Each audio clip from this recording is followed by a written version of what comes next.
আসসালামু আলাইকুম প্রিয় শিক্ষার্থীবৃন্দ, আশা করি তোমরা ভালো আছো।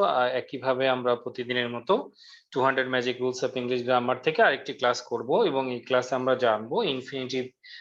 আমরা গত ক্লাসে ইনফিনিটিভ সম্পর্কে জেনেছি। আজকে আমরা জানবো ইনফিনিটিভ কোথায় কোথায় ব্যবহৃত হতে পারে বা কেন ইনফিনিটিভের প্রয়োজন হয়, কখন আমরা এটা ব্যবহার করব সেটা নিয়ে জানবো। তো তার আগে আমি ছোট্ট একটা কথা বলে নিই। তোমরা আগেই জানো যে ইনফিনিটিভ হচ্ছে মূলত টু প্লাস ভার্ব। ইনফিনিটিভ মূলত টু প্লাস ভার্ব, এটা তোমরা সবাই জানো যে টু প্লাস ভার্ব এটা হচ্ছে ইনফিনিটিভ, যেটা আমরা গত ক্লাসেই জেনেছি। ইনফিনিটিভ হচ্ছে টু প্লাস ভার্ব।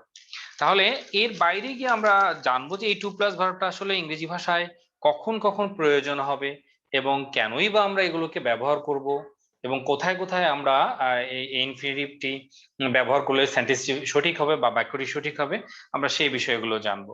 তো প্রথমে আমরা 1 নম্বর নিয়ম যেটা সেটা আলোচনা করব।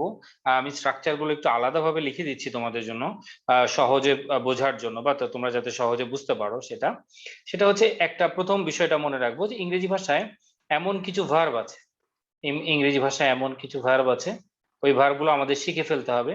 তো ওই ভার্বগুলোর পরে যখন আরেকটা ভার্ব আসবে তখন ওই ভার্বগুলোর পরে আমাদের টু প্লাস ভার্ব ব্যবহার করতে হবে।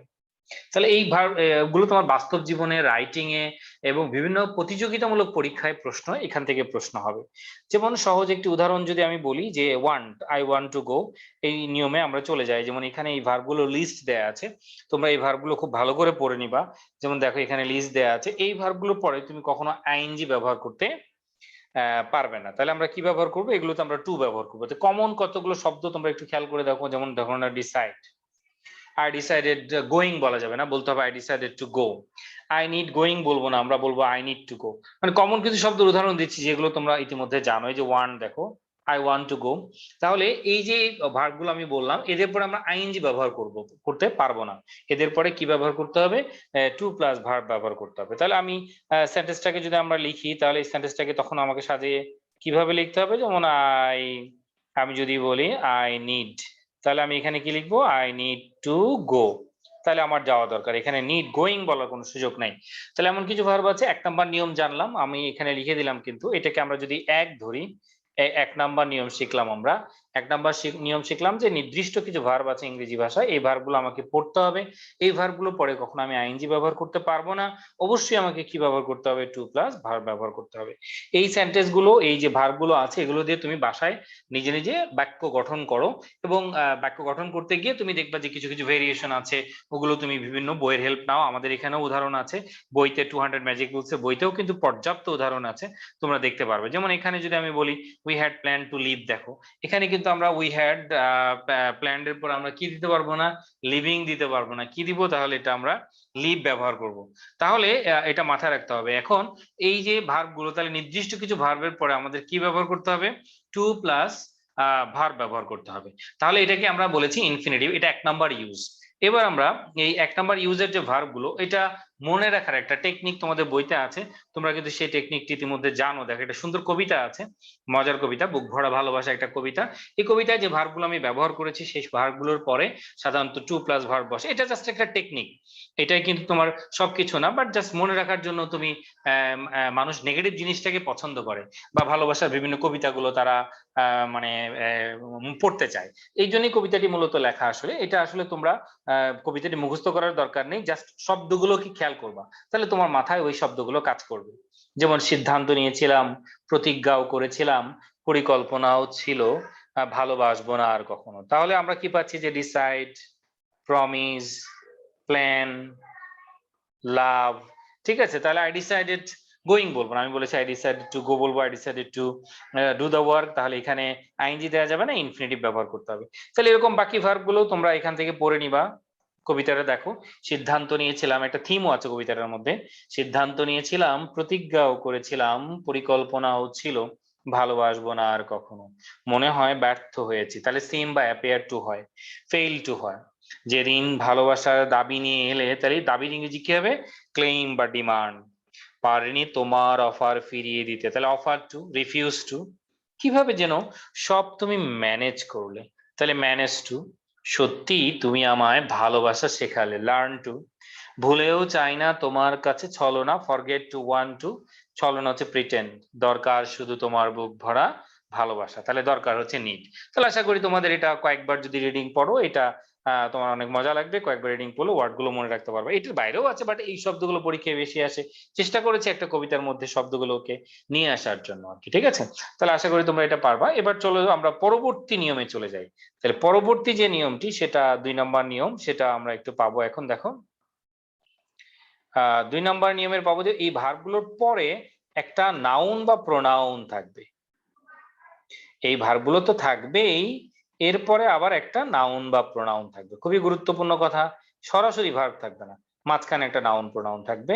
তারপরে আমরা কি ব্যবহার করব, দেখো টু প্লাস ভার্ব ব্যবহার করব। তারপরে আমরা টু প্লাস ভার্ব ব্যবহার করব, অর্থাৎ একটা নাউন প্রোনাউন আসবে, তারপরে টু প্লাস ভার্ব হবে। যেমন মনে করো, he advised me to do the work, he advised me to go, he advised me to play, he advised me to dance, he advised me to the problem. তাহলে এই বিষয়টা কিন্তু মাথায় রাখতে হবে আর কি। ঠিক আছে, তাহলে এই পয়েন্টটা আমরা জেনে নিলাম যে কোথায় তোমরা মানে ভার্বের পরে নাউন প্রোনাউন তারপরে টু প্লাস ভার্ব হবে, এটাও কিন্তু এখানে আছে, এটাও আমরা এখানে পাবো। দেখো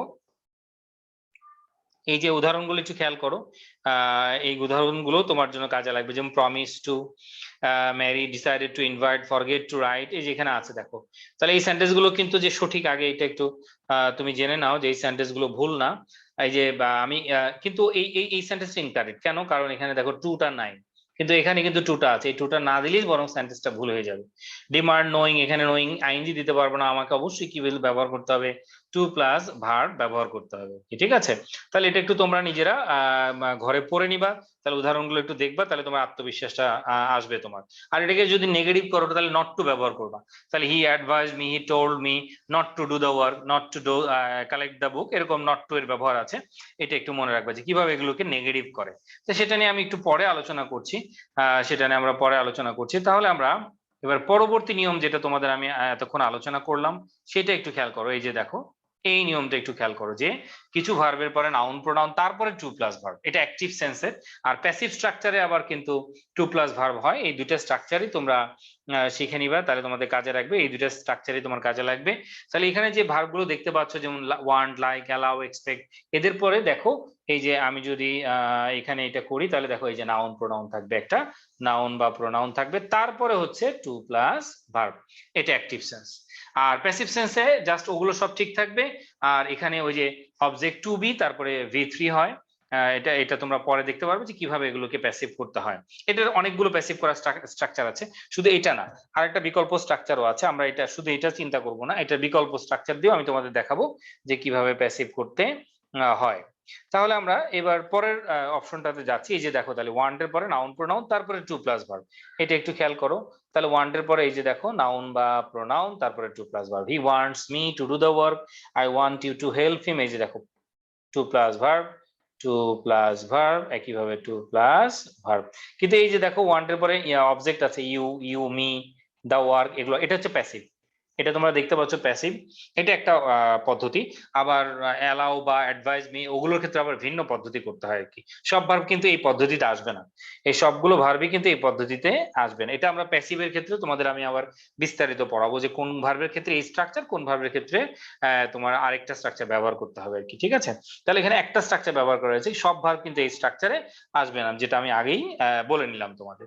তাহলে এই ভার্বগুলোর একটা লিস্ট তুমি নিচে পাও, যে ভার্বগুলো পরে নাউন প্রোনাউন তারপরে টু প্লাস ভার্ব হয়, এটা লিস্ট ফেলে দেখবে যে এইভাবেই দেয়া আছে, যে এই ভার্বগুলো পরে অ্যালাউ, আক্স, যেটা এই ভার্বগুলো পরে এই যে দেখো হিম তারপরে টু প্লাস ভার্ব, তারপরে দেখো আর্জ, রহিম, টু প্লাস ভার্ব। ঠিক আছে, তাহলে এগুলোর পরে নাউন প্রোনাউন তারপরে টু প্লাস ভার্ব আমরা ব্যবহার করব। তারপরে চলো যে আমরা তাহলে পরবর্তী আরেকটা নিয়মে চলে যাই, অ্যালাউ, ডোন্ট, অ্যালাউ আস, এগুলো অনেকগুলো নেগেটিভ অর্থ এখানে দিয়ে দিয়েছে, সো এটা আর তোমার প্রয়োজন নাই। আর নেগেটিভ এর ক্ষেত্রে কি করতে হবে, ওই যে ইনফিনিটিভ তুমি ব্যবহার করবা, তার আগে নট টু ব্যবহার করবা। তার আগে হি অ্যাডভাইজড মি, এই যে দেখো নট টুটা আগে চলে আসবে। তাহলে he advised me to do the work, তাহলে he advised me not to do the work. He told Mary to close the door, কিন্তু নেগেটিভ হবে he told Mary not to close the door. এই অর্থাৎ two এর আগে নটটা চলে আসবে, টু এর আগে এটা নটটা আসবে, এই ভুলটা যাতে না হয়। দেখো টু এর আগে এখানে নটটা ব্যবহৃত হচ্ছে, এটা জাস্ট নেগেটিভ করার সিস্টেমটা কি এখানে এটা বলা আছে। তাহলে এটা একটা পদ্ধতি গেল। এরপরে চলে আসো যে আমাদের আরো কতগুলো জায়গায় তোমার ইনফিনিটিভ ব্যবহার করতে হবে। এর মধ্যে হচ্ছে নির্দিষ্ট কিছু অ্যাজেটিভ আছে, এই অ্যাজেটিভ গুলো এখানে পাচ্ছ, কিছু অ্যাজেটিভ এখানে আছে। এই অ্যাজেটিভ গুলোর ক্ষেত্রে আমরা কি ব্যবহার করব, এবার 3 নাম্বার স্ট্রাকচারে আমরা পেয়ে গেলাম যে কিছু অ্যাজেটিভ আছে ইংলিশে। এই অ্যাজেটিভ এর ক্ষেত্রে আমরা কি ব্যবহার করতে পারি দেখো, পরবর্তীতে টু প্লাস ভার্ব ব্যবহার করতে পারি। আমি একটা উদাহরণ তোমাদের মুখে বলি যে it is easy to say but difficult to do, common একটা উদাহরণ দেখো, it is easy to say but difficult to do. তাহলে it is easy to say but difficult to do, তাহলে এই যে ইজি বা ডিফিকাল্ট এদের পর আমরা ইনফিনিটিভ ব্যবহার করছি। তাহলে নির্দিষ্ট কিছু অ্যাজেটিভ আছে অ্যাপ্রোপ্রিয়েট প্রিপোজিশন ছাড়া, মোটামুটি বাকি অ্যাজেটিভ গুলোর ক্ষেত্রে তুমি কিন্তু কি ব্যবহার করতে পারবা, টু ব্যবহার করতে পারবে।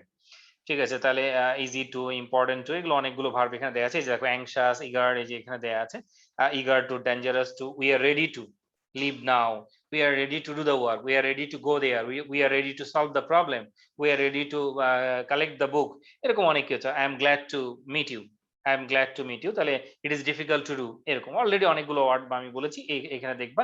তাহলে এই ওয়ার্ড গুলোর পরে আমরা কি ব্যবহার করব, ইনফিনিটিভ ব্যবহার করব। তবে অ্যাবলের সাথে ইনফিনিটিভ, এখানে একটা ছোট্ট পয়েন্ট তোমরা শিখে নিবা, অ্যাবলের সাথে ইনফিনিটিভ ঠিক আছে, কিন্তু ক্যাপাবলের সাথে কিন্তু ইনফিনিটিভ হবে না, ক্যাপাবলের সাথে অফ। ওই যে তোমাদের আমি একটা কথা বললাম যে যেসব অ্যাডজেক্টিভ অ্যাপ্রোপ্রিয়েট প্রিপোজিশন গ্রহণ করে ওগুলো তুমি ওইভাবেই পড়ে নিবা, যে অ্যাপ্রোপ্রিয়েট প্রিপোজিশনের ক্ষেত্রে ক্যাপাবলের সাথে, যেমন afraid, afraid of, afraid to এর ব্যবহারও আছে, সেটা ভিন্ন মিনিং, কিন্তু অ্যাফ্রেইড অ্যাপ্রোপ্রিয়েট প্রিপোজিশন হচ্ছে অফ। তো আশা করি তোমরা সেটা বুঝতে পেরেছো। এরপরে আসো যে তোমার এছাড়াও যে ইনফিনিটিভের আরো কিছু ব্যবহার আছে, সেটাও আমরা একটু দেখে নিই। 4 নাম্বার ব্যবহারে আমরা পাচ্ছি দেখো, ইনফিনিটিভ মনে রাখবা যে কোনো উদ্দেশ্য বুঝাতে, তাহলে বাক্যের মাঝখানে যে কোনো যখন উদ্দেশ্য বুঝাবে, এই উদ্দেশ্য বোঝানোর ক্ষেত্রেও আমাকে মাথায় রাখতে হবে যে আমরা টু প্লাস ভার্ব ব্যবহার করব। তাহলে বাক্যের মধ্যে যখন আমরা কোনো উদ্দেশ্য প্রকাশ করব, সেই উদ্দেশ্যের ক্ষেত্রেও আমরা কি ব্যবহার করব, টু প্লাস ভার্ব ব্যবহার করব আর কি। যে কোনো, যেমন আই হ্যাভ কাম হিয়ার, কেন এসেছো, টু লার্ন ইংলিশ, তাহলে এটা হচ্ছে আমার উদ্দেশ্য। বাজারে কেন গিয়েছো, I went there to collect the book, to buy the book, তাহলে এটা আমার উদ্দেশ্য। তাহলে যে কোনো উদ্দেশ্য বুঝাতে মনে রাখবা, এটা কিন্তু খুব বেশি প্রয়োজন হবে তোমার জীবনে, যে উদ্দেশ্য, যে কোনো উদ্দেশ্য প্রকাশ করতে কি ব্যবহার করতে হবে দেখো, টু প্লাস ভার্ব ব্যবহার করতে হবে। এটা একটু মাথায় রাখবে, তাহলে এটা অনেক জায়গায় তোমার বাস্তব জীবনে কাজে লাগবে। তাহলে যেমন তুমি এই কেন আসছো এখানে, বলে তোমার সাথে কিছু কথা বলতে, I need to talk to you, তোমার তার মানে উদ্দেশ্যটা কি, তোমার সাথে কথা বলা, আমার উদ্দেশ্যটা হচ্ছে তোমার সাথে কথা বলা। তাহলে এই যে কোনো উদ্দেশ্যের ক্ষেত্রে আমরা কি ব্যবহার করব, তাহলে ইনফিনিটিভ ব্যবহার করব। তাহলে আমরা 4টা ব্যবহার পেলাম, যে 4টা ক্ষেত্রে ইনফিনিটিভের ব্যবহার পেলাম। 5 নাম্বারটাও তোমরা লিখতে পারো, ইনফিনিটিভ সাবজেক্ট হতে পারে। দেখো ইনফিনিটিভ কিন্তু সাবজেক্ট, অবজেক্ট বা মানে স্পেশাল কিছু ব্যবহার আছে। স্পেশালি আমি এখানে সাবজেক্টটা লিখবো, যেহেতু অবজেক্টের মাঝখানে এইটা চলে আসছে, 1 নাম্বার নিয়মটা চলে এসেছে। তাহলে ইনফিনিটিভ বাক্যে প্রয়োজনে কি হতে পারে দেখো, সাবজেক্ট হতে পারে। তোমরা জানো যে swimming is good for health, এটাকে না বলে আমি টু সুইম বলতে পারি, টু সুইম বলতে পারি। তাহলে এই 5টা শেখো, আরো কিছু ব্যবহার আছে, বাট এই 5টা হচ্ছে মৌলিক ব্যবহার, এই 5টা হচ্ছে খুবই গুরুত্বপূর্ণ। এই 5টা আগে সবার আগে তুমি শিখে নাও। তো এই 5টা নিয়ম সবার আগে শিখে নাও, যে 5টা জায়গায় ইনফিনিটিভের ব্যবহার আমরা খুঁজে পাবো। এক হচ্ছে নির্দিষ্ট কিছু ভার্বের পরে টু প্লাস ভার্ব, যেটা গল্প এবং এই কবিতাটা আমাদের বইতে আছে, 2টা 3টা কবিতা আছে দেখবা। আর কিছু ভার্বের পরে নাউন প্রোনাউন, তারপরে টু প্লাস ভার্ব, সেটা আমরা পেয়ে গেলাম। যেমন he allowed me to do the work, তুমি বলতে পারবে না he allowed me do the work, তোমাকে বলতে হবে he allowed me to do the work, he advised me to do the work. আর নেগেটিভ আমি বলেছি নট টু ব্যবহার করবা। আর অ্যাজেটিভের ক্ষেত্রে টু প্লাস, কিছু অ্যাজেটিভের ক্ষেত্রে টু প্লাস। আর উদ্দেশ্য বাক্যের যে কোনো জায়গায় হোক সমস্যা নেই, উদ্দেশ্য বোঝাতে যে কোনো অবস্থানেই হোক না কেন, সেটা আমরা ইনফিনিটিভ ব্যবহার করতে পারবো। এটার ক্ষেত্রে আমরা যখন কমপ্লেক্স তৈরি করি, অনেক ক্ষেত্রে শুধু টু না, কিন্তু এখানে কিন্তু ইন অর্ডার টু আসতে পারে, এটা একটু মনে রাখবে। অনেক ক্ষেত্রে এটা ইন অর্ডার টু আসতে পারে। আর যেটা আমি বললাম swimming is good for health, সেক্ষেত্রে তুমি ইংরেজিতে কি ব্যবহার করতে পারবা, to swim is good for health, একই মিনিং, তবে আইনজির প্রচলনটা বেশি, এই আর কিছু না, বা ইউজটা বেশি হয় আর কিছু না। তাহলে আমরা সেই পয়েন্টটাতে যাচ্ছি। এবার দেখো আরো কিছু পয়েন্ট আমরা এখানে জানবো। এখানে আরো কিছু এজেটিভ এর পরে এখানে এটা যে তো দেয় আছে। তারপরে এই যে দেখো যে আমরা এই যেমন হি অ্যাডভাইস, এখানে এই নিয়মটা পাবো। এখানে আরেকটা কবিতা আছে দেখো, এই বইতে কিন্তু 2টা কবিতা আছে, এখানে আরেকটা কবিতা আছে ইনফিনিটিভ পার্ট টু। এটা আমার একটা স্টুডেন্টের লেখা, দেখো এনজয়ের নাম লেখা আছে, এনজয় এটা লিখেছে দেখো, খুব সুন্দর একটা কবিতা ও লিখেছে এটা। তাহলে ওর কবিতাটা এখানে ইনক্লুড করা হয়েছে বইতে, যাতে তোমাদের জন্য সহজ হয়। তাহলে এই কবিতাটাও তোমরা একটু ভালো করে পড়ে নিবা, যে যাদের পরে ইনফিনিটিভ টু মানে নাউন প্রোনাউন তারপরে টু প্লাস ভার্ব বসে। যে ভার্বগুলো আমি বললাম যে এদের পরে নাউন প্রোনাউন তারপরে টু প্লাস ভার্ব বসে, ও এগুলো নিয়ে একটা কবিতা লিখেছে। তাহলে দুইটা কবিতাই তোমার জন্য সহজ হবে। তবে একটা ছোট্ট পয়েন্ট দিয়ে শেষ করছি আমি আজকের লেকচারটি, সেটা একটু মনে রাখবে আজকের পয়েন্টটা দিয়ে, সেটা হচ্ছে এই যে এই নিয়মটা। এটা কয়েকটা ভার্বের ক্ষেত্রে এই নিয়মটা মেনে চলবে, যে অ্যাডভাইস এর পরে যখন নাউন প্রোনাউন ব্যবহার করলাম তখন টু প্লাস ভার্ব। যে ভার্বগুলো এই যে এনজয়, যে ভার্বগুলো এখানে লিখলো, যে ভার্বগুলোর পরে নাউন প্রোনাউন তারপরে to plus verb. R advice এর একটা স্পেশাল বৈশিষ্ট্য আছে, সেই অ্যাডভাইস এর পরে যদি কোনো মি না থাকে, মানে অবজেক্ট যদি না থাকে, তাহলে অ্যাক্টিভ ভয়েসের ক্ষেত্রে এটা মাথায় রাখবে, এখানে ভার্বের সাথে আইএনজি ব্যবহার করতে হবে। স্পেশালি পরীক্ষায় দেখবা যে দুইটা ভার্ব তোমাদের পরীক্ষায় বেশি আসে, অ্যাডভাইস এবং অ্যালাউ। এই নিয়মটা থেকে, যে এখন যে নোটটা পেলা, অ্যাডভাইস এবং অ্যালাউ, আরো দুটি ভার্ব আছে, বাট এই দুইটা ভার্ব কি পরীক্ষায় তোমার বেশি প্রয়োজন হয়, অর্থাৎ এদের পরে নাউন প্রোনাউন তারপরে টু প্লাস ভার্ব। আর যদি সরাসরি এদের পরে তুমি ভার্ব ব্যবহার করো, তাহলে তুমি আইএনজি ব্যবহার করবা। তো আশা করি বুঝতে পেরেছো। তো আগামী দিনে আমরা আইএনজি নিয়ে আলোচনা করব। আজকে আমরা টু নিয়ে আলোচনা করলাম। আশা করি তোমরা উপভোগ করেছো। প্রথম ক্লাস থেকে ক্লাসগুলো আরেকবার একটু দেখো, এবং ওয়ার্ডগুলো নিয়ে প্র্যাকটিস করো। ঘরে বসে যে কবিতাগুলো আছে এগুলো নিয়ে একটু প্র্যাকটিস করো, এবং যে ব্যতিক্রম যেগুলো আছে, আমি কথাগুলো বলেছি ভিডিওর মাঝখানে কিন্তু অনেক ব্যতিক্রম কথা বলেছি। যেমন এই যে ফন্ড অফ, ফন্ডের সাথে অফ ব্যবহার করতে হয়, অ্যাওয়ার অফ, অ্যাওয়ারের সাথে অফ ব্যবহার করতে হয়, এটা অ্যাপ্রোপ্রিয়েট প্রিপোজিশন। অ্যাপ্রোপ্রিয়েট প্রিপোজিশন ছাড়া বাকি অ্যাডজেক্টিভ গুলো তুমি কিন্তু ইনফিনিটিভ ব্যবহার করতে পারবে। সেই জিনিসগুলো একটু বাসায় নিজে নিজে একটু প্র্যাকটিস করবে। ধন্যবাদ সবাইকে, ভালো থেকো তোমরা। আল্লাহ হাফেজ। পরবর্তী লেকচার নিয়ে আবার কোনো এক সময় দেখা হবে তোমাদের সাথে।